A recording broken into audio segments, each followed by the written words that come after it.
મારી રાય સો મારી રાય. Nothing to do, nowhere to go. देखो सुनो मत बोलो. Wherever, whenever, whatever you are, be 100% करे नाटक. किसी को मत कहो, किसी को जाओ मत कहो. ना कुछ पाना ना कुछ खोना. Who asked you live at zero complete level? मौज में रहो, be happy.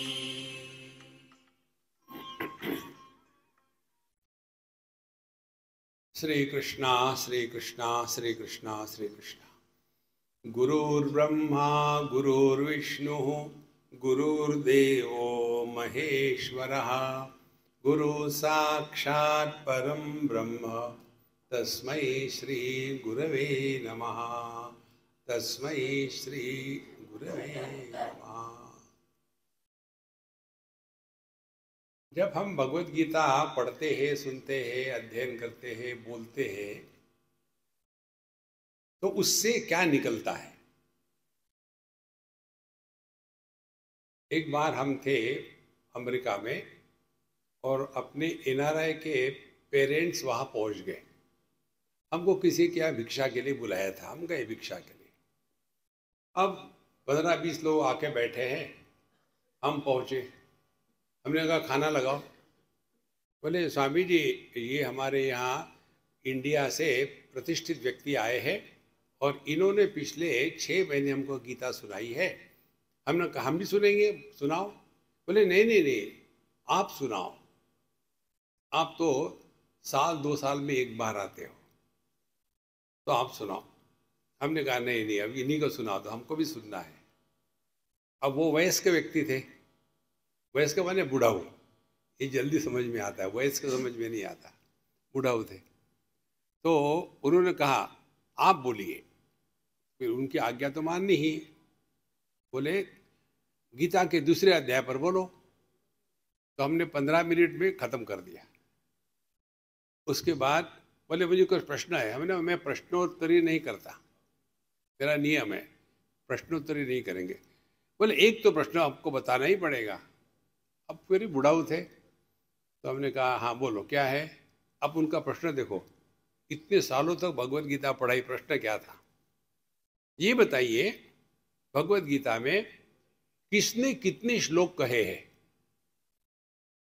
धृतराष्ट्र ने कितने कहे, संजय ने कितने कहे, अर्जुन ने कितने कहे और भगवान कृष्ण ने कितने कहे. और हमारा गुरु महाराज जो है ना, वो अमेरिका के एनआरआई के बच्चे हैं.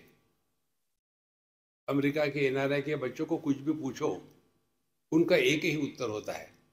जैसे अपने यहाँ गायत्री का जब होता है ना, तो पहले व्याहृति लगाते हैं, ओम भूर्भुवः स्वः, फिर मंत्र आता है. उसी प्रकार से उनको पूछो भाई तुम बड़े होके क्या बनना चाहते हो, तो वो कहेंगे ओम भूर्भुवः स्वः, जैसे आ ऊ ई, फिर मंत्र आई डोंट नो. अभी आई डोंट नो बोलने के बाद अगला प्रश्न आता ही नहीं. तो मैंने भी उसको इन्वोक किया, आई डोंट नो. बोले आप अवॉइड कर रहे, आप जानते बताना नहीं चाहते. हमने कहा मेरी परीक्षा ले रहे क्या? बोले कुछ भी समझो. हमने कहा आप ठीक है, अच्छा लग रहा हूँ क्या? अब आपको सब लोग देख रहे, मुझे जलन हो रही है कि मुझे देखने के जान पर आपका भी बैक देख रहे. फ्रंट दिखाओ ना, बस हो गया. पान खाए सैया हमार. तो हमने उनको कहा सुनो, धृतराष्ट्र का आप चलते रहो प्रभु, चलते रहो ना, सेंटर में आके ले लो. हाँ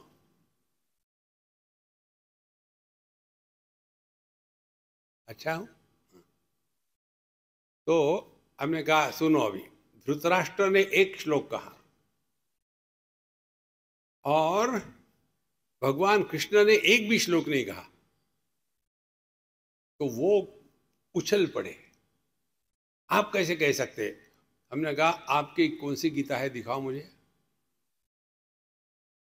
तो उन्होंने निकाली गीता प्रेस की गीता, देखो, और इसमें कहाँ लिखा है भगवान कृष्ण उवाच, बताओ। नहीं नहीं, भगवान कृष्ण ही, ऐसा नहीं है, भगवान तो कई है, भगवान शिव है, भगवान राम है, और पुराने जमाने में हिंदी सिनेमा में एक भगवान नाम का एक्टर होता था, वो भी तो था। तो कौन से भगवान ने बताई गीता? बोले आप तो एकदम गलत कर रहे हैं। हमने कहा प्रभु शांति से विचार करो, भगवान स्वयं कहते हैं भगवत गीता में, अजोपि सन नव्यात्मा भूतानाम ईश्वरोपि सन। देवकी पुत्र ने भगवत गीता नहीं बताई, यशोदा नंदन ने भगवत गीता नहीं बताई, बताने वाला अजोपि सन नव्यात्मा। कहने का तात्पर्य क्या है? जब हम भगवत गीता पढ़ते हैं उसमें एकेडमिक्स नहीं होना चाहिए। क्या होना चाहिए? जैसे लोभी ही प्रिय जिमीदाम, जो व्यक्ति पैसे के पीछे लगता है ना, उसको हर जगह में पैसा ही नजर आता है, आगे कुछ नहीं नजर आता। इसी प्रकार से हम भगवत गीता का यदि अध्ययन करें तो हमको इस तत्व को हम अपने जीवन में कैसे उतार सकते, ये हमारा प्रयत्न हो। भगवत गीता पर कितनी सारी कमेंट्री है, शंकराचार्य ने ये कहा, मध्वाचार्य ने ये कहा, और दुनिया भर की है, और फिर हम उनका विश्लेषण करते हैं और एक पीएचडी ले लेते हैं।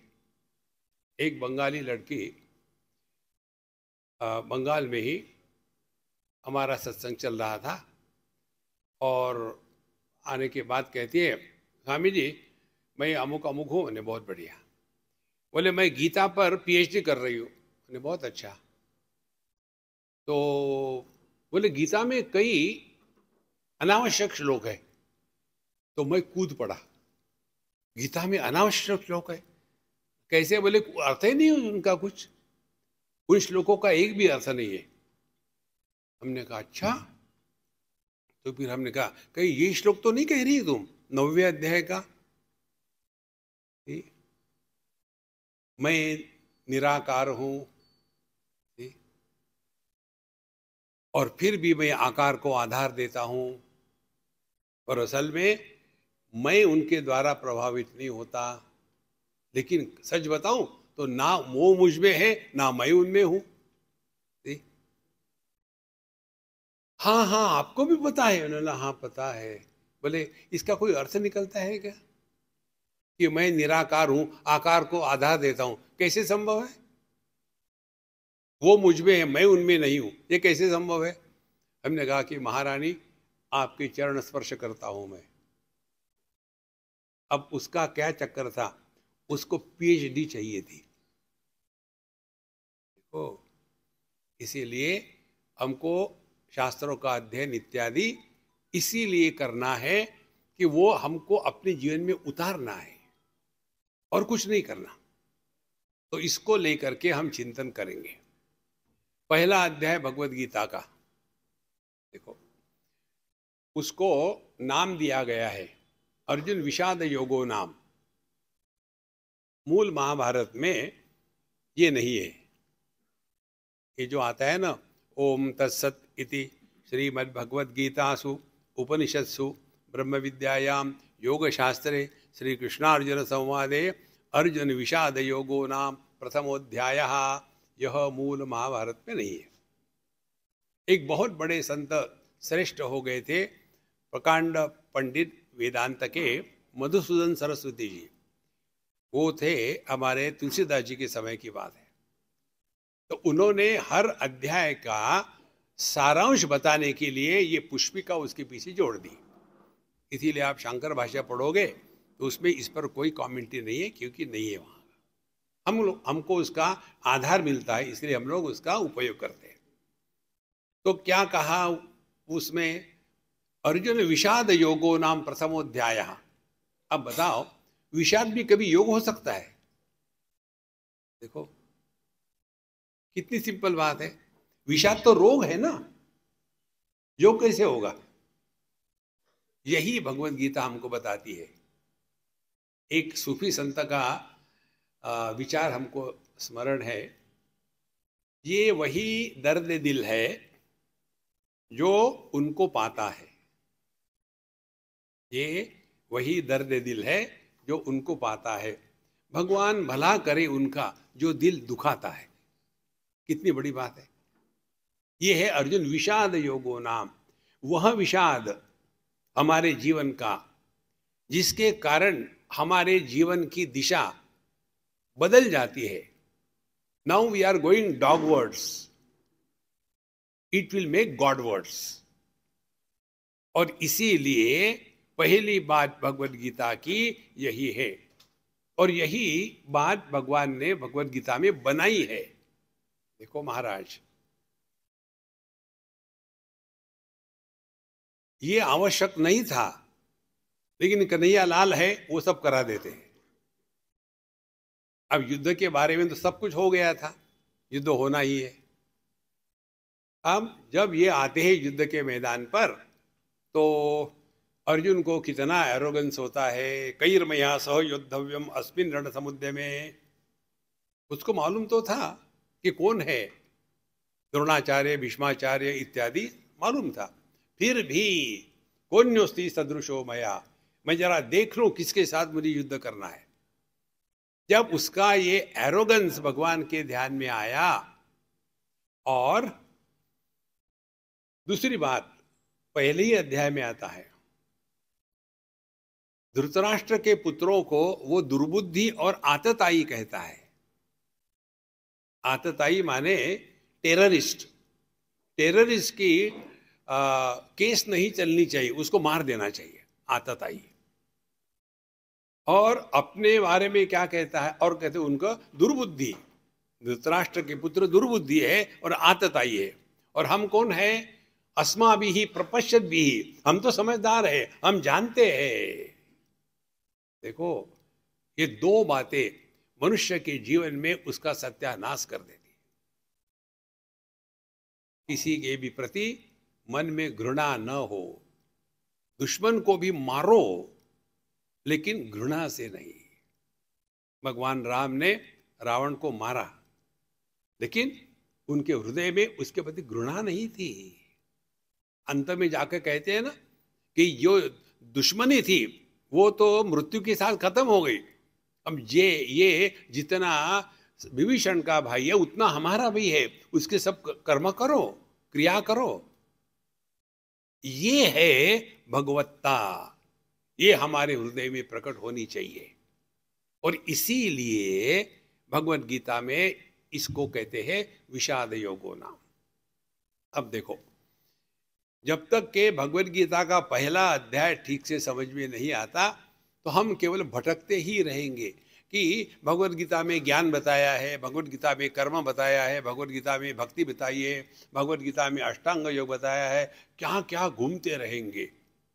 लेकिन भगवत गीता का जो बीज है वो प्रथम अध्याय है, और प्रथम अध्याय का भी प्रथम श्लोक है। उस पर आपको कभी भी ज्यादा विस्तार से चिंतन नहीं मिलेगा। देखो, धृतराष्ट्र ने क्या पूछा था, धर्म क्षेत्रे कुरुक्षेत्रे समवेता युयुत्सवः मामका पांडवाश्चैव किम कुर्वत संजय। धृतराष्ट्र राजा थे। रोज जो जो युद्ध में होता था, कितने सैन्य मारे गए हैं, कितने घोड़े कट गए हैं, कितने हाथी मर गए, कितने रथ का नाश हुआ, रोज की रोज उनको पूरी की पूरी लिस्ट उनके पास पहुंच जाती थी। यदि ऐसा था तो ये प्रश्न बन सकता है क्या कि धर्म क्षेत्र कुरुक्षेत्र पर आकर के मेरे और पांडु के पुत्रों ने किस लिए आए थे, कि युद्ध करने के लिए आए थे। ऐसे इन्होंने क्या किया, किम अकुर्वत संजय, ये प्रश्न बनता है। देखो, हम क्रिकेट की मैच देखने गए और वहां जाकर के प्रश्न पूछेंगे, यार ये दो टीमों ने क्रिकेट की मैच के आने के लिए उसके बाद क्या किया, भेलपुरी खाई कि सिनेमा देखा कि रोए, ये प्रश्न बन ही नहीं सकता। और फिर भी इस श्लोक को प्रथम स्थान है भगवत गीता में। धर्म क्षेत्रे कुरुक्षेत्रे समवेता युत्सवः मामका पांडवाश्चैव किम अकुर्वत संजय। देखो महाराज, प्रश्न के अनेक कारण होते हैं। एक तो प्रश्न होता है अगले का ज्ञान कितना है ये देखना, ये प्रश्न होता है। एक स्कूल में टीचर ने पूछा बच्चे को, तू सो रहा है, तू बता क्या भारत की राजधानी क्या है? उस लड़के ने उत्तर दिया, सर क्या आपको सर किसने बनाया, आपको इतना भी नहीं मालूम? अब जो प्रश्न पूछा था किस लिए पूछा था? परीक्षा के लिए। तो प्रश्न का एक अर्थ होता है परीक्षा। तो संजय की धृतराष्ट्र परीक्षा ले रहे थे क्या? नहीं। किम अकुर्वत संजय।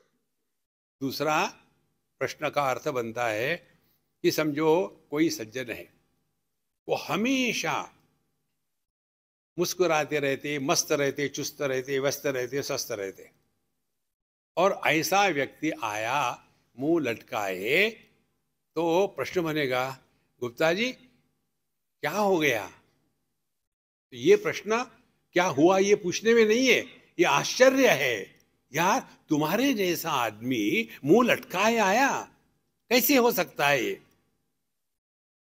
ये प्रश्न का दूसरी झलक है। तीसरी प्रश्न का अर्थ यह है कि ये कैसे हो सकता है, ये असंभव है। अब और थोड़े पीछे चले जाओ महाभारत में, आप देखेंगे भगवत गीता का प्रसंग महाभारत में कब हुआ था? युद्ध के पहले। युद्ध के बाद नहीं हुआ था, पहले हुआ था।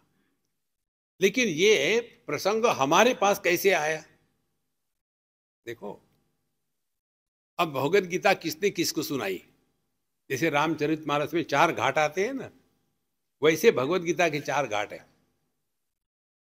एक तो सुनाई भगवान कृष्ण ने अर्जुन को, दूसरी सुनाई संजय ने धृतराष्ट्र को, तीसरी सुनाई भगवान कृष्ण ने और हमारे हनुमान जी ने, क्योंकि कपिध्वज था ना ये अर्जुन, तो भगवान कृष्ण ने बताई और हनुमान जी ने चुपके से सुन ली। और चौथी हम आपको बता रहे, पता नहीं आप सुन रहे कि नहीं सुन रहे। तो ये 4 घाट है। अब हमारे पास जो गीता आ रही है वो कौन सी है?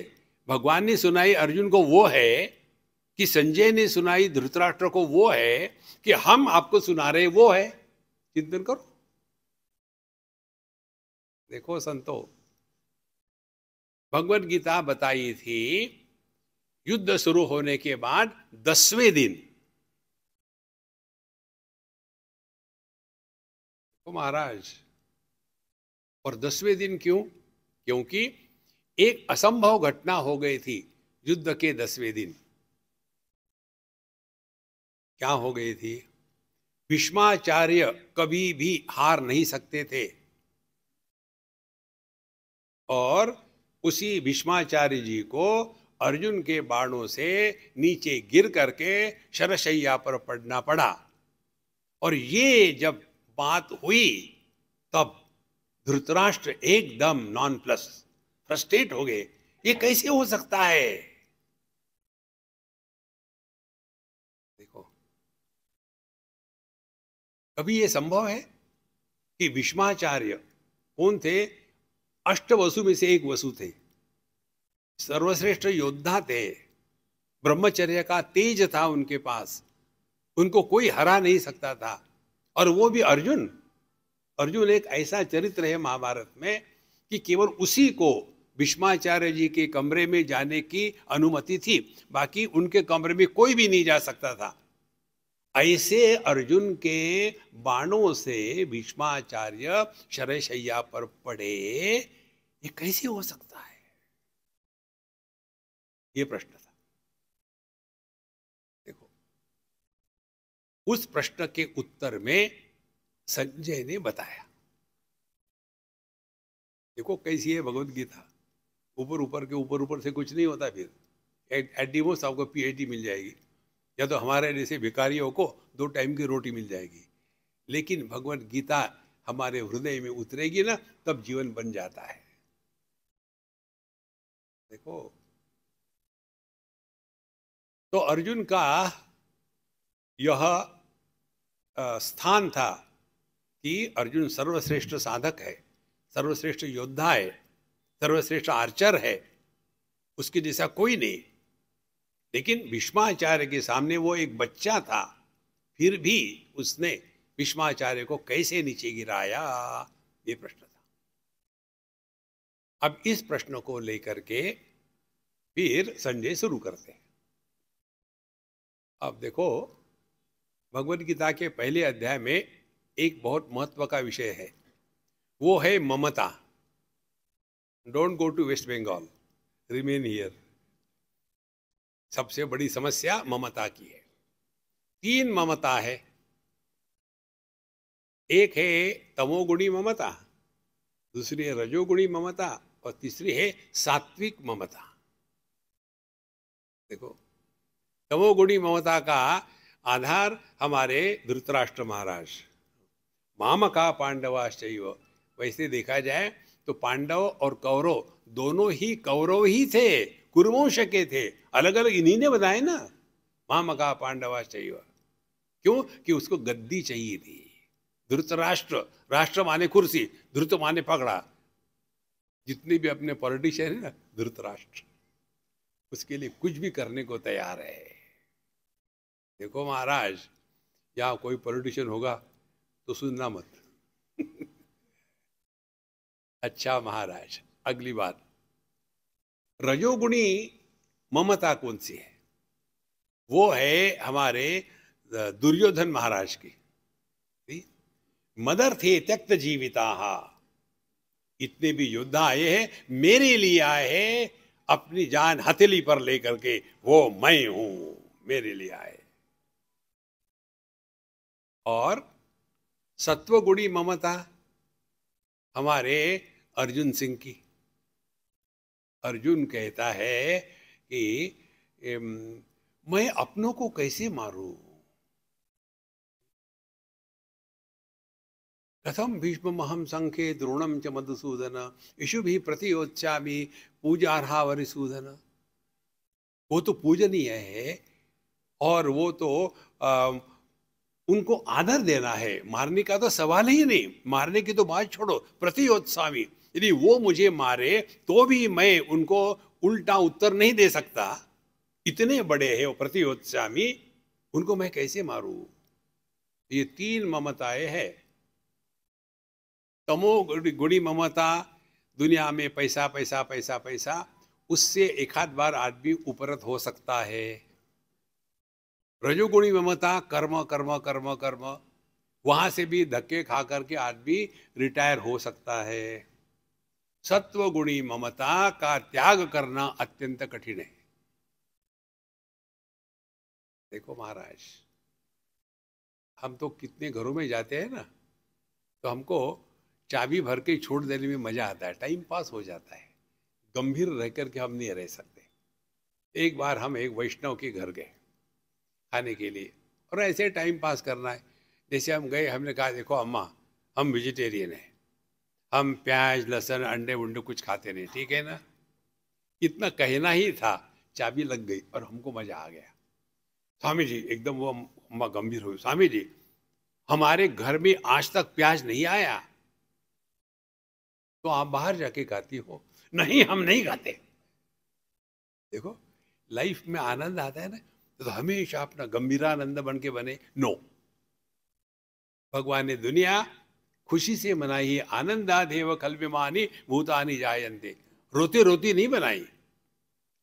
तो यह जो अर्जुन की ममता थी, अपनों को कैसे मारो, माने दूसरों को मारना हो तो कोई प्रॉब्लम नहीं, मैं अपने गुरु को कैसे मारूं, मैं अपने दादा को कैसे मारूं, मैं अपने भाइयों को कैसे मारूं। माने मारना ये समस्या नहीं है, युद्ध समस्या नहीं है, समस्या है मैं अपनों को कैसे मारूं। आपके गुरु हो तो मैं मार देता हूं, आपके दादा हो तो मुझे कोई प्रॉब्लम नहीं है, लेकिन यार ये मेरे गुरु है, मेरे दादा है। हो गई ना सात्विक ममता। इसीलिए संतो ये तीन ममताओं को ठिकाने पर लगाने के लिए भगवत गीता हमको अध्ययन करके जीवन में लानी है। अब देखो संजय बताते हैं, एकदम पहला श्लोक हो गया। संजय उवाच दृष्ट्वा तु पांडवानेकं व्यूढ़ं दुर्योधन सदा आचार्यम उपसंगम्य राजा वचनम अब्रवीत। कहते हैं कि देखो राजा माने दुर्योधन उसने पांडवों की सेना देखी और देखने के बाद आया कहा द्रोणाचार्य और भीष्माचार्य के सामने, और आकर के शुरू करता है, देखो इनकी सेना में अमुक अमुक लोग हैं, ये ऐसे ऐसे ताकतवर है, पूरी की पूरी लिस्ट है, लिस्ट हम नहीं बताएंगे, इतना सब कुछ है। और कहने का तात्पर्य क्या है, द्रोणाचार्य भले धनुर्विद्या के गुरु थे लेकिन वो ब्राह्मण थे। ब्राह्मण पढ़ा सकते हैं, युद्ध करना ब्राह्मणों का काम नहीं है। ये बात दुर्योधन द्रोणाचार्य को समझा रहा था। देखो किसी भी व्यक्ति का आत्मविश्वास खत्म कर दो, उसका सत्यानाश। और फिर भीष्माचार्य को लेकर के कि भीष्माचार्य इतने बड़े हैं, सब उनकी सेवा करो। और फिर उन्होंने तो ये सब बता दिया, फिर कहते भगवान भीष्मश्च कर्णश्च। फिर बताया हमारे यहाँ भी अच्छे अच्छे लोग हैं, लेकिन उनकी क्या लिस्ट बताऊं। और उनकी बड़ी लिस्ट बताता है, एक नहीं, दो नहीं, तीन नहीं, चार नहीं, ये सब बताते बताते फिर वो हद पार कर देता है। देखो और कहता है सभी सेनानियों को, अब आप सभी के सभी भीष्माचार्य की रक्षा करो। जिस भीष्माचार्य को लेकर के पूरी दुनिया कांपती थी, उनकी रक्षा करो। माने उसके मन में भीष्माचार्य के प्रति संदेह था, कहीं ये पांडवों का पक्ष लेकर के उल्टी सीधी बात ना करे। इसीलिए सभी सैनिकों को बताया, देखो भीष्ममेवाभिरक्षन्तु, उनका ध्यान रखो, कहीं गलती से AK-47 इधर से उधर तो नहीं घुमा दी। देखो महाराज, जो संशय युक्त व्यक्ति होता है वो भगवान पर भी संशय ही करता है, गुरु पर भी संशय करेगा, बड़ों पर भी संशय करेगा, क्योंकि संशय उसका हृदय है। तो जब ऐसा हुआ तब भीष्माचार्य ने देखा कि अब ये अपने हद से पार जा रहा है, और फिर उन्होंने शंख ध्वनि की पहले। और इससे सिद्ध क्या होता है कि पांडवों पर कौरवों ने अटैक किया। युद्ध का प्रारंभ कौरवों ने किया, पांडवों ने केवल अपनी रक्षा करी है, क्योंकि युद्ध का बिगुल उन्होंने फूंका है पहले। और ये जब हुआ उसी समय, संजय बताते हैं, ये जब हुआ उसी समय अर्जुन ने भगवान श्री कृष्ण को कहा, सेनयोर उभयोर मध्ये रथम स्थापयमेच्युत। हे अच्युत, अच्युत माने जो कभी फेल नहीं होते, च्युत माने नीचे गिरना। अच्युत, भगवान को पकड़ के रखो, आपकी निश्चित रूप से रक्षा होगी। हे अच्युत, क्या? सेनयो उभयोर मध्ये रथम स्थापय में, मेरा रथ जो है दो सेनाओं के बीच में ले चलो। कन्हैयालाल जी सरकार, और निकल पड़े। अब देखो यहां भगवान की लीला समझ में आती है। अब अर्जुन ने तो कहा था दो सैन्यों के बीच में ले चलो, तो कहीं भी रख सकते थे ना, लेकिन कहाँ रखा? भीष्म द्रोण प्रमुखतः सर्वेशाम च महीक्षिताम वहां च पार्थ पश्यैतान पश्यैतान कुरु समानिति। अब कल्पना करो, यदि भगवान श्री कृष्ण ने अर्जुन का रथ लिया होता दुर्योधन के सामने, तो अर्जुन के मन में कोई डाउट आता क्या? यदि अर्जुन का रथ भगवान कृष्ण किसी दूसरे योद्धा के सामने ले जाते, तो अर्जुन के मन में कोई डाउट नहीं आता कि मैं युद्ध करूं या ना करूं। लेकिन कन्हैया लाल है ना, तो उन्होंने भीष्म द्रोण प्रमुखतः भीष्माचार्य द्रोणाचार्य उनके सामने रथ को खड़ा कर दिया, और खड़ा करके चुप बैठेंगे तो वो कन्हैया लाल नहीं है। उनको चाबी भरने में मजा आता है। और क्या कहते हैं?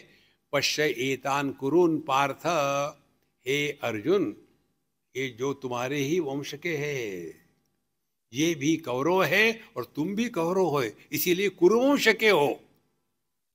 पश्य एतान कुरुन पार्थ।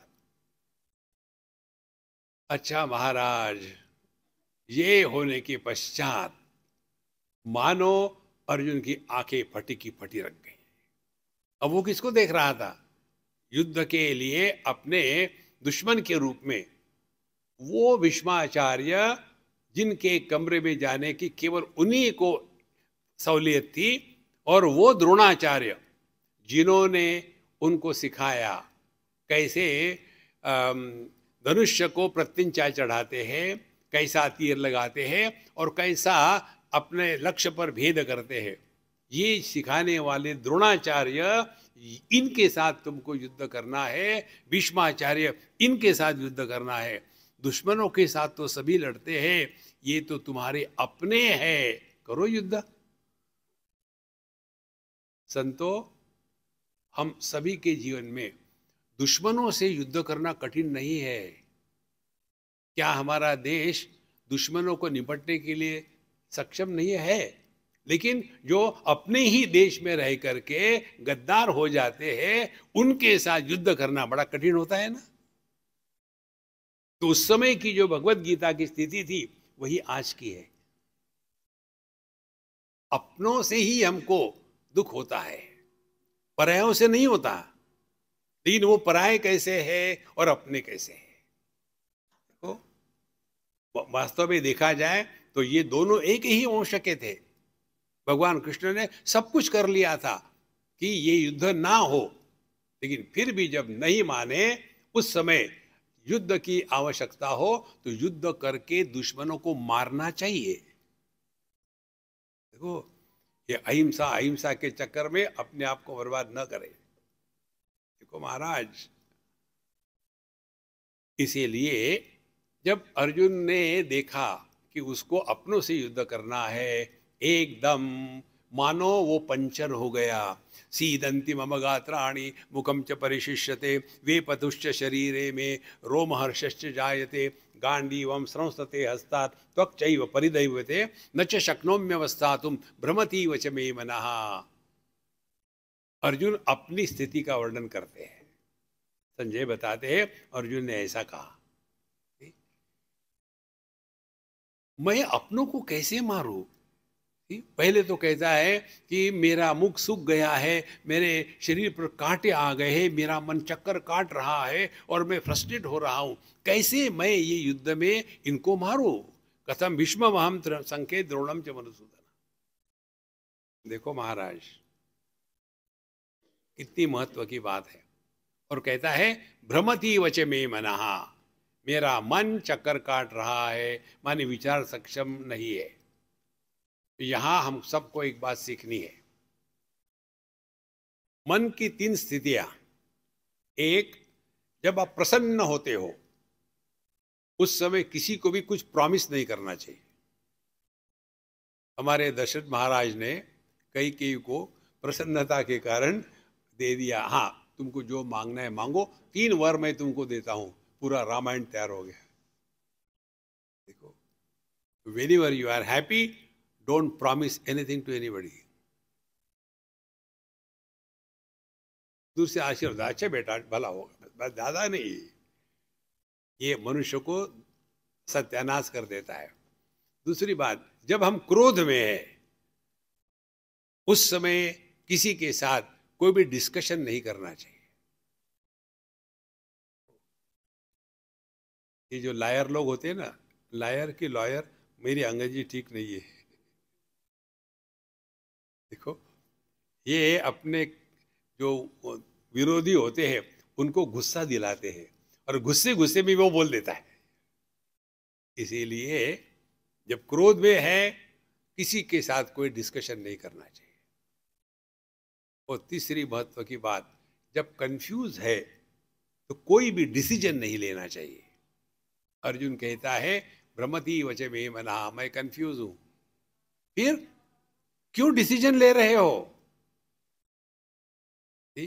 अथ यदि ते कर्म विचिकित्सा वा स्यात् ये तत्र ब्राह्मणाः सम्मर्षिणः युक्ता आयुक्ताः अलूक्षा धर्म कामा स्युः यथा ते तत्र वर्तेरन् तथा तत्र वर्तेतः एष आदेशः एष उपदेशः एष उपनिषद। तैत्तिरीय उपनिषद में आता है, यदि आपको कर्म और निर्णय के बारे में कोई संदेह आता है तो आप जहाँ रहते हो वहाँ कोई साधु संत जरूर होंगे, देखो, और फिर उनके पास जाओ और उनसे आर्ग्यूमेंट मत करो, अपनी समस्या उनके सामने रख दो और वो जो बताएंगे वैसे करो, क्योंकि वो निरपेक्ष है। इसीलिए संतो, अपने ये मन के स्थिति को समझने के लिए भगवद गीता के पहले अध्याय के प्रसंग को ठीक से समझना है। और अर्जुन ने ये नहीं किया, फिर क्या किया, बस उसने निर्णय लेना शुरू कर दिया। एतान्न हन्तुमिच्छामि घ्नतोपि मधुसूदन अपि त्रैलोक्य राज्यस्य हेतु किम नु मयि कृते। हे मधुसूदन, आपका नाम मधुसूदन है क्योंकि आपने मधु को मारा था। अरिसूदन है, आपने अरि दुश्मनों को मारा था। मेरे हाथ से द्रोणाचार्य भीष्माचार्य मेरे गुरु और दादा मरवा करके मुझे नाम देना चाहते हो क्या? गुरुसूदन, दादा सूदन। एतान्न हन्तुमिच्छामि, मैं इनको युद्ध मारना नहीं चाहता। अब तुमने निर्णय नहीं लिया है ना, तो लो निर्णय, मुझे क्या फर्क पड़ता है।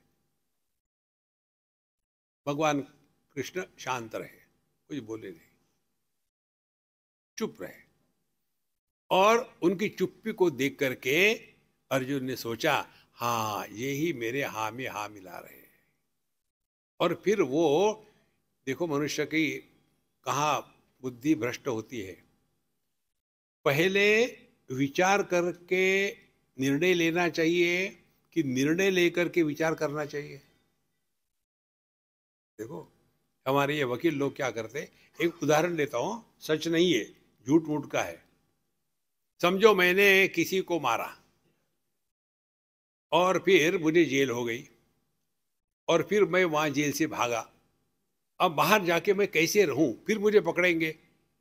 तो दो प्रकार है जेल से बाहर आने के बाद रहने के, एक तो हमारे जैसे बाबा जी बन जाओ, नहीं तो पॉलिटिशियन बन जाओ। तो पॉलिटिशियन तो मैं बन नहीं सकता, तो मैं बाबा जी बन गया। अब बाबा जी बनने के बाद मैं जो कहूंगा वो अपने समर्थन में कहूंगा कि गलत कहूंगा, यही वकील लोग करते हैं। तो हमने सोचा अब क्या करें, वकील को हायर किया। हमने कहा देखो भाई ऐसा ऐसा हुआ है, मुझे बचाओ, तुम फिक्र मत करो, 10,000 रखो पहले। और उसके बाद उस वकील ने निर्णय ले लिया है, क्या, मेरा क्लाइंट निर्दोष है, निर्णय पहले ही ले लिया। उसके बाद विचार शुरू करेगा। तो जो व्यक्ति निर्णय के बाद विचार करता है वो अपने निर्णय का समर्थन करेगा या विरोध करेगा। चिंतन की बात है महाराज। अर्जुन ने पहले ही निर्णय ले लिया, एतान्न हन्तुमिच्छामि, मैं इनको मारना नहीं चाहता। घ्नतोपि, यदि वो मुझे मारे तो भी चलेगा। अपि त्रैलोक्य राज्य से है, तो 3 दुनिया का राज्य भी मुझे कुछ नहीं चाहिए। पृथ्वी का राज्य क्या मतलब है? भगवान कृष्ण चुप। अब अर्जुन को लगा कि हाँ मेरा निर्णय ठीक है, इसीलिए भगवान सम्मति दे रहे, मूक सम्मति। और फिर उसने विचार शुरू कर दिया। ध्यान से सुनना। अर्जुन ने जो कहा वो शास्त्र सम्मत है, योग्य है, लेकिन गलत जगह पर है। अर्जुन ने क्या कहा, देखो ये युद्ध होगा तो इतने सारे लोग मारे जाएंगे। अब भगवान को कहाँ पता था युद्ध के मैदान में लोग मारे जाते। उनको तो लगता था कि युद्ध के मैदान में दूध दुहा जाता है, ग्वाला थे ना, उनको कहाँ मालूम था। भगवान को सिखा रहा हो। और फिर इतना ही नहीं, सभी के सभी पुरुष वर्ग युद्ध में मारे जाएंगे, फिर बाहर के आएंगे और फिर अटैक करेंगे, और केवल हमारे देश में स्त्री रहेगी, फिर स्त्रियों के साथ क्रॉस ब्रीडिंग होगा, फिर एक नई जमात पैदा हो जाएगी, और फिर वो ना तो श्राद्ध करेंगे ना पिंड दान इत्यादि करेंगे, उसके द्वारा पूरा सत्यानाश हो जाएगा। फिर हमारे जो पितर हैं उनको पिंडदान नहीं हुआ तो वो नरक में पड़े रहेंगे। अरे राम राम राम, कितना भयानक होने वाला था। मैं युद्ध करके इनको मारूं तो लो, ऊपर वाला के सो रहा है क्या। उसने अपना ही ऐसा भयानक चित्र तैयार कर दिया। शंकरो नरकायैव कुलज्ञानाम कुलस्य च। देखो, हम तो सब जगह घूमते हैं ना, तो टाइम पास करने के लिए थोड़ा लाइट होना आवश्यक होता है। जैसे कोई भागवत की कथा चल रही हो, रामायण की कथा चल रही हो, तो 3-3 4-4 घंटे चलती है। अब इतना किसको होता है पेशेंस सुनने का। तो लोग आते हैं अपना सब सामान लेकर के, बीवी बच्चे छोटे सब के आते हैं, और बीच में सुन लिया और फिर अपना पान खा रहे, तमोह खा रहे, बीच में झपकी भी आ गई। तो कथाकार देखते हैं यार ये सो रहे, अब क्या करें। फिर सियावर रामचंद्र की सिर्फ जग जाते हैं। उसी प्रकार से जब हम देखते हैं कि नींद आ रही है, नींद आ रही है, तो फिर हम क्या करें। हम तो सियावर रामचंद्र के नहीं कह सकते, तो बीच में एक आध कोई हल्का फुल्का बोल देते हैं, और जिनको समझ में आता है वो हंसते हैं, और जो सोता है उसकी नींद इनके हंसने से टूट जाती है। फिर वो पूछता है क्या हो गया, क्या हो गया। फिर वो उसको जोक बताता है, और फिर सब शांत हो गए तो ये अकेला हंसता है पीछे में। तब मजा आता है जीवन का। देखो, इसीलिए धीरे धीरे धीरे अर्जुन ने ये सब किया और बताया, शंकरो नरकायैव कुलज्ञानाम कुलस्य च। तो हमारे जितने बंग बंधु है, तो हम दिल्ली में चित्तरंजन पार्क में थे, बंगालियों का स्थान है वो, और हमको सभी भाषा का आनंद आता है। तो वहाँ हमारी पद्धति ऐसी है, जब हम अध्ययन करते हैं, कराते हैं, तो हम श्लोक कहेंगे, बाद में वो दोहराएंगे। तो हमने पहले अध्याय का वहाँ प्रवचन किया था, तो हम कहेंगे फिर आप दोहराओ। बोले ठीक है। अब बंगाली उच्चारण, बड़ा मजा आता है उसमें। बंगाली मीठे होते हैं ना, उनको उच्चारण में मीठा होता है। तो श्लोक था, शंकरो नरकायैव कुलज्ञानाम कुलस्य च। बंगाली उवाच शंकरो नरकायैव। शिव जी को भेज दिया नरक में। अरे बाबा, शंकर और शंकर बहुत फर्क है। सकार का शकार हो जाता है तो इसका अर्थ भयानक हो जाता है। देखो, सकृत एव प्रपन्नाय, एक बार भी आप भगवान के प्रति समर्पित हो जाओ, ये सकृत है। स के जगह में श कर देते, सकृत एव प्रपन्नाय। सकृत माने विष्ठा। लो, इसीलिए जितना उच्चारण शुद्ध होगा उतना संस्कृत में आनंद आता है। इसका एक उदाहरण दूसरा देते आपको। हमारे अहमदाबाद की बात है। एक हमारे मित्र, उन्होंने कहा, स्वामी जी हमारी भाभी आपसे बोलना चाहती है, आप हमारे यहाँ भिक्षा के लिए आ रहे। तो वो बोलना, ठीक है बोलेंगे। हम बैठे, वो आके बैठे और बोलने के स्थान पर रोना शुरू कर दिया। तो बहुत फूट फूट के रो रही थी। तो हमने हमारे फ्रेंड को, क्या हो गया, मुझे देख के रो रही, कि मैं चला जाता हूँ। बोले नहीं नहीं, वो बोल नहीं पा रही। मैंने फिर तुम बोलो। फिर वो उठ के चली गई फिर उसने कहा, स्वामी जी मेरे भाभी का जो लड़का है अभी 10वीं क्लास में है, बोल नहीं सकता, इसीलिए माँ होने के वो दुखी है, और उसको बच्चे को भी इन्फेरिटी कॉम्प्लेक्स है क्योंकि वो बोल नहीं सकता। तो क्या करे, यानी बुलाओ उसको। वो आया हमारे पास, उस समय भगवत गीता थी। हमने कहा देखो, हम विष्णु सहस्त्र नाम कहेंगे, हमारे बात दोहराओ, ठीक है। और फिर हमने शुरू कर दिया, ओम विष्णवे नमः, ओम वषटकाराय नमः, एक एक कहो हमारे बात। और वो लड़खड़ा करके कुछ, हाँ बहुत बढ़िया बहुत बढ़िया। हमने 10-15 करवाए। हमने कहा आप देखो, रोज इसका पाठ करना, सुबह और शाम रोज करना, और फिर मैं अगले साल आऊँगा तब देखेंगे। दूसरे साल में गया, जिस लड़के को इन्फेरिटी कॉम्प्लेक्स था, बोल नहीं सकता था, वो एयरपोर्ट पर आया जिससे मैं आया था, मोटरसाइकिल पर आकर के मुझे कहता है, हाय स्वामी हाउ आर यू। वाह, जो बोल नहीं सकता था हाय स्वामी कहने लग गया। तो उसकी माँ आकर के फूट फूट के रोड़ी, मुझे स्वामी जी मैं आपको क्या दूं, मुझे समझ में नहीं आ रहा। हमने कहा मुझे कुछ मत दो, ये विष्णु सहस्त्र नाम का प्रभाव है। विष्णु सहस्त्र नाम ये सिद्ध मंत्र है, जैसे राम रक्षा ये भी सिद्ध मंत्र है। आदिष्टवान यथा स्वप्ने राम रक्षा मिमावर हरा, तथा लिखितवान प्रातः प्रबुद्ध बुध कौशिका। ये मनुष्य के बुद्धि से निपज के शब्द नहीं है, और इसीलिए जितना हम इनका योग्य प्रकार से पाठ इत्यादि करेंगे ना, तो व्यक्ति के जीवन में आमूलाग्र परिवर्तन आने शुरू हो जाता है। तो हमारे अर्जुन ने कहा कि संकरो नरका एव कुल ज्ञानाम कुलस्य च, तो ऐसा होगा तो ये गड़बड़ी हो जाएगी, सब हमारी जाति हमारा धर्म एकदम नष्ट हो जाएगा, और इसीलिए मैं युद्ध नहीं करना चाहता। ऐसा कह करके रथोपस्थ उपाविशत, इतना सारा अर्जुन ने कहा। अब देखो, जो अर्जुन ने कहा वो ठीक ही कहा था, गलत नहीं कहा था। कि युद्ध होगा तो ऐसा होगा, तो बाहर के लोग अटैक करेंगे और ये होगा, मैं इनको कैसे मारूं। अब देखो उसके विचार की गलती कहाँ थी। वो कहता है मैं इनको कैसे मारूं, तुम्हारे सामने खड़े हो क्या, मारो मुझे, वो भी तो तुमको मार सकते हैं ना। देखो, और दूसरी महत्व की बात, क्या ये सबको पता नहीं था कि युद्ध के मैदान में लोग मरते हैं, भगवान को सिखा रहे हैं तुम।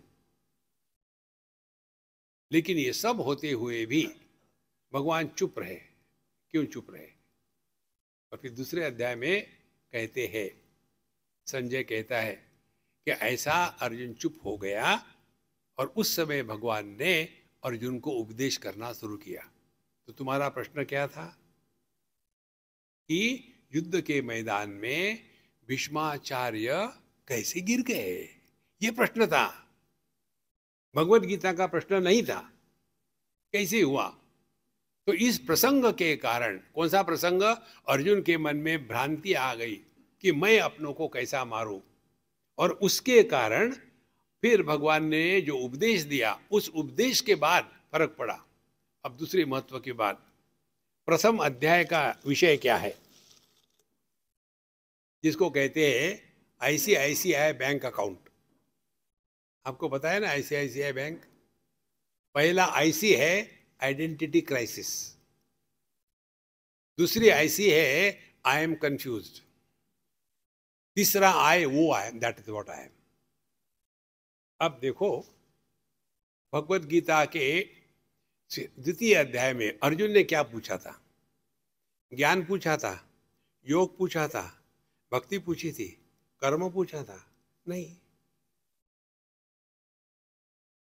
अर्जुन ने क्या पूछा था?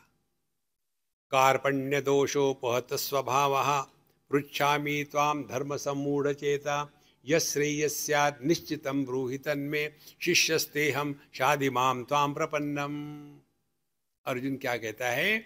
कार्पण्यता के दोष के कारण, कार्पण्यता का दोष माने क्या? अपने आप पर तरस खाना, कृपणता का दोष है कार्पण्य दोष। देखो महाराज, किसी भी व्यक्ति पर तरस नहीं खाना चाहिए। जो कहते हैं ना कंपैशन, ये निगेटिव थिंकिंग है। किसी पर तरस क्यों खाए? करना ही है तो मदद करो, सेवा करो, नहीं तो मत करो, तरस मत खाओ। हम जिस पर तरस खाते हैं उसको तुच्छ लेते हैं। भगवान के ही सब है। देखो, देहो देवालय प्रोक्ता देही देवो निरंजन अर्चित सर्वभावेन स्वानुभूत्या विराजते। तो सभी देह परमात्मा का ही निवास स्थान है। इस पर हमको क्या तरस खाना है? बेचारा भूखा भिखारी है, खाना नहीं मिला होगा इसको, अच्छा ले ले, मेरी आधी चपाती झूठी तू खा ले। नहीं, जब कार्पण्यता का दोष मन में आ जाता है ना, तो व्यक्ति आत्मसम्मान, आत्मनिष्ठा ये सब खो बैठता है। अमृतस्य पुत्रः, हम भिखारी नहीं है दुनिया में, शेर बन करके रहे। लेकिन अर्जुन उसके स्थान पर अपने आप पर तरस खा रहा था। कैसे तरस खा रहा था? मैं अपनों को कैसे मारूं?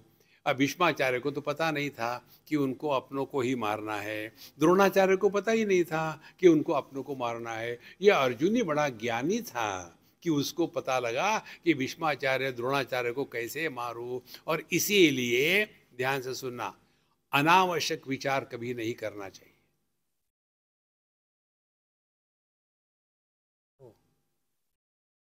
विचार करने का हमारा अधिकार है क्या? युद्ध का निर्णय हो चुका था ना, उसके बाद अब विचार क्यों कर रहे हो?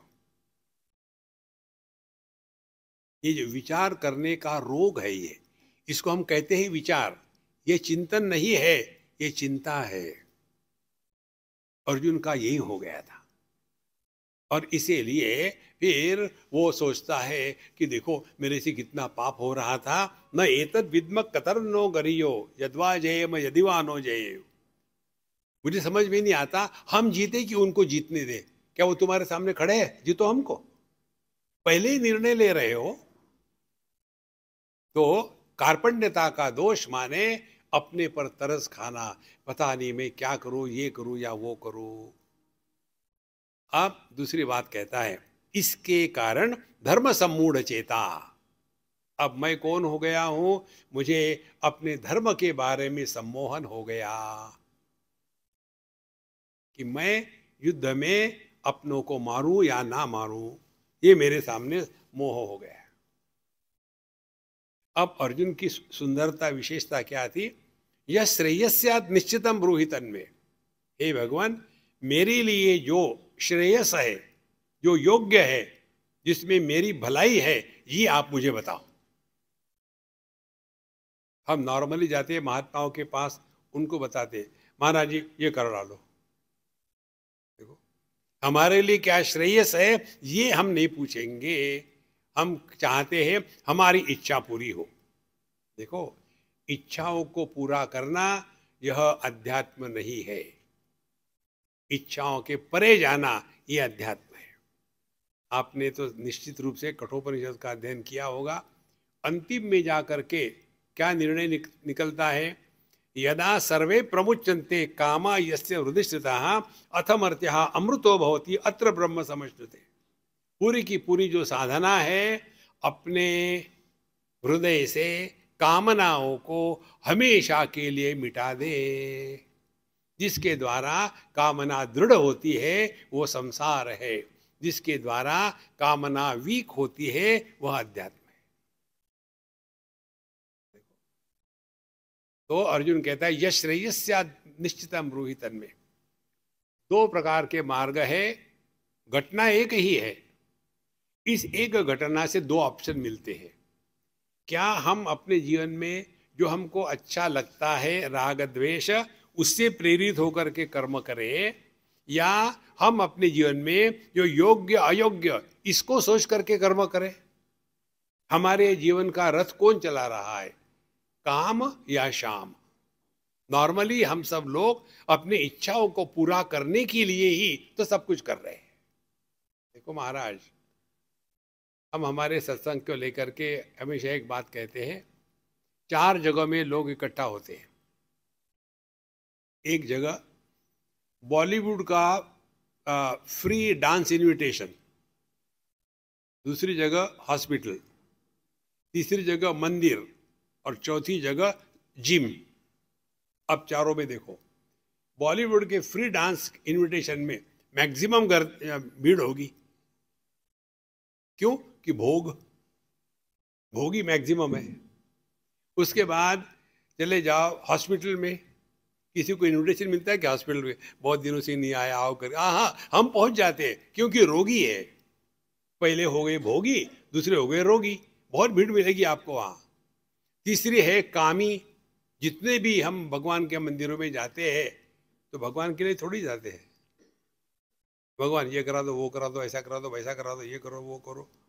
और जितनी लंबी लिस्ट होगी उतना लंबा नमस्कार होता है।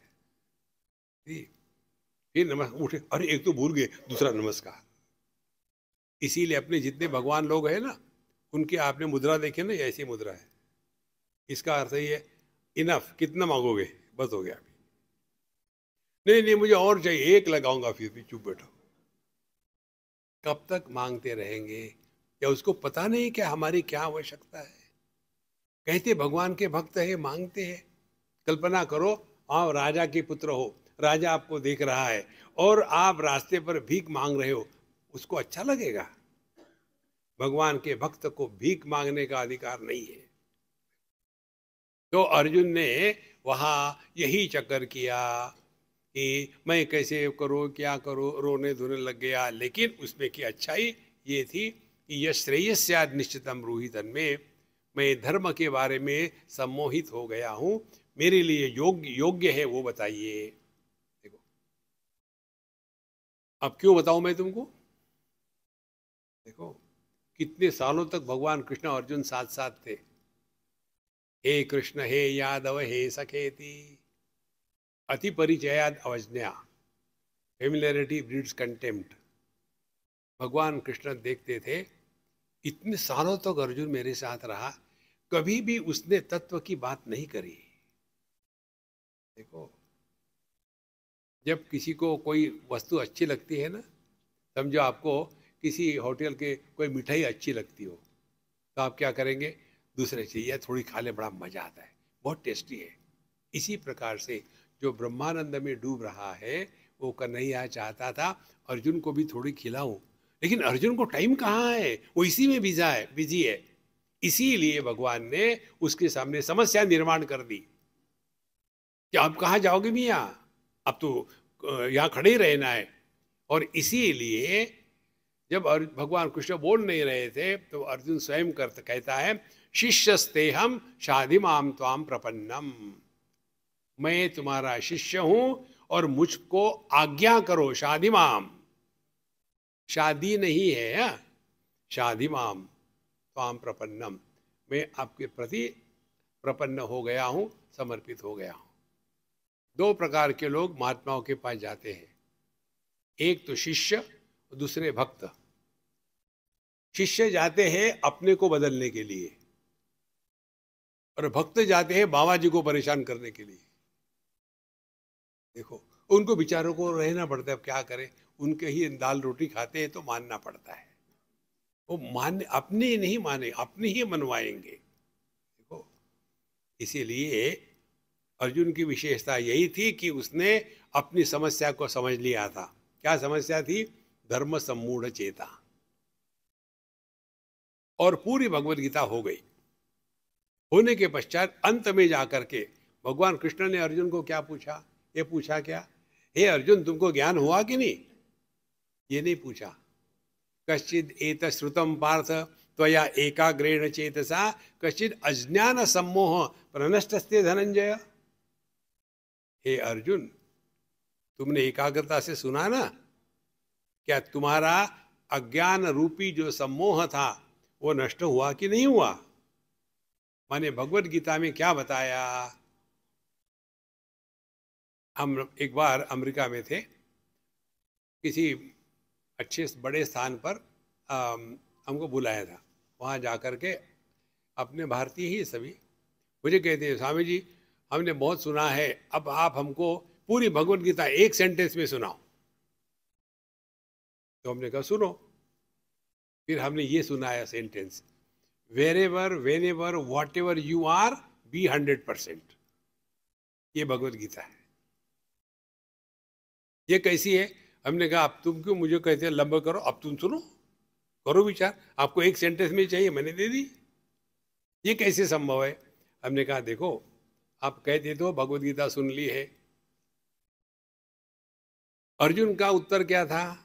नष्टो मोह स्मृति लब्धा तत्प्रसादात्मयाच्युत स्थितोस्मि गत संदेह करिष्ये वचनम तव। अर्जुन ने ये नहीं कहा मुझे ज्ञान हो गया, उसने कहा नष्टो मोह। तो पूरी भगवत गीता क्या करती है? मोह का आवरण हटाती है। अभी मोह क्या है अर्जुन के लिए और हमारे लिए? अर्जुन के लिए मोह ये था कि वो युद्ध के मैदान में किसी का पोता है, किसी का शिष्य है, किसी का भाई है, यह योद्धा है। कौन है? देखो महाराज, जहां आपके मन से ये मोह नष्ट हो जाएगा, उसके बाद क्या करना है ये बोलने की आवश्यकता नहीं। फिर स्मृति लब्धा, फिर उसको याद आता, अरे यार मैं तो यहाँ ये कौरवों का नाश करने के लिए आया था। एकदम उसको याद आ गया किस लिए हम यहाँ आए थे। संतो, इसी को अपने जीवन में उतारो। हम ये मनुष्य देह में किस लिए आए हैं? नष्टो मोह, धन दौलत, बीबी बच्चे, संसार, ये अरे बहुत हो गया, बहुत हो गया। नष्टो मोह स्मृति लब्धा, अब याद आया हम किस लिए आए यहां। क्या? आहार निद्रा भय मैथुन, यही चार बातें हैं कि इसके कारण हम मनुष्य है। चिंतन करो। स्मृति लब्धा, जब हमको ये याद आता है कि हमको इसी जन्म में, इसी देह में, ये हमारा अंतिम देह हो,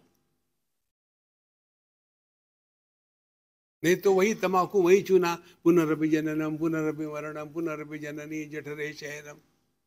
अरे राम राम राम राम। स्मृति लब्धा,